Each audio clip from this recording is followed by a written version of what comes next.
Association के अध्यक्ष मौलाना साजिद रशीदी को आखिर ये किसने हक दे दिया कि वो अब डिंपल यादव पर इस तरह की अपनी प्रतिक्रिया देंगे? आखिर वो होते कौन है कि वो महिलाओं के पहनावे और पोशाक पर अपनी अभद्र भाषाओं का प्रयोग करेंगे? और हद तो अब तब हो गई है जब अखिलेश यादव ने चुप्पी साध ली है। अखिलेश यादव ने चुप्पी क्यों साधी है, इसके पीछे की वजह क्या है, पूरी खबर आपको हम विस्तार से बताएंगे। लेकिन उससे पहले आपको बता दें कि आप देखना शुरू कर चुके हैं द फ्रीडम वॉइस और मैं हूं आपके साथ आनंदा मिश्रा। दरअसल आपको बताते चले कि पूरी खबर है संसद भवन के ठीक बगल में जो मस्जिद है वहां से ये मामला शुरू होता है।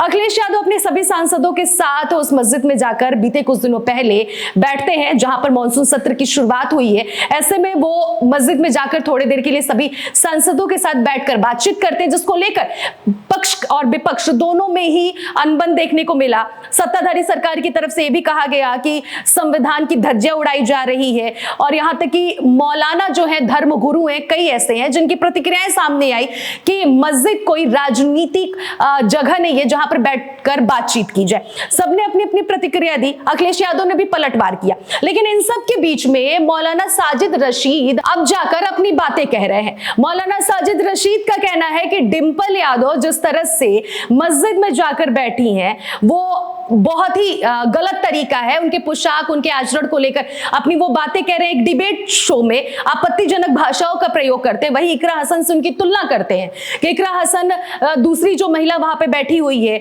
वो सभ्य तरीके से बैठी हुई है, लेकिन डिंपल यादव का जो पोशाक है वो सबने देखा है। कुल मिला के वो डिंपल यादव को उनके पोशाक पर कोसते हुए नजर आ रहे हैं। लेकिन इन सब के बीच में सवाल ये उठ रहा है कि समाजवादी पार्टी के राष्ट्रीय अध्यक्ष और खुद डिंपल यादव के पति अभी तक आखिरकार डिंपल यादव के पक्ष में क्यों नहीं बोले हैं?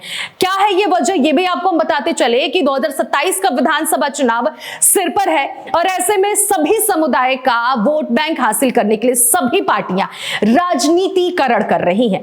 ऐसे में अखिलेश यादव को शुरू से कहा जाता है कि मुस्लिम वोट बैंक की वो राजनीति करते हैं।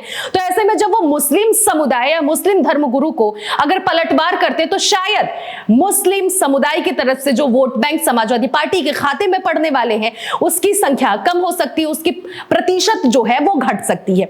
इसी को लेकर यह अनुमान लगाया जा रहा है कि अभी तक अखिलेश यादव का बयान नहीं आया। लेकिन इन सब के बीच में सवाल ये फिर से खड़ा होता है कि क्या आज से कई वर्ष पहले जब द्रौपदी का चीरहरण हुआ था तब पांडवों ने चुप्पी साध रखी थी सिर्फ इसलिए कि उन्होंने जुबान दे रखी थी और लास्ट में उन्होंने अपनी पत्नी को दांव में शतरंज के खेल में लगाया था?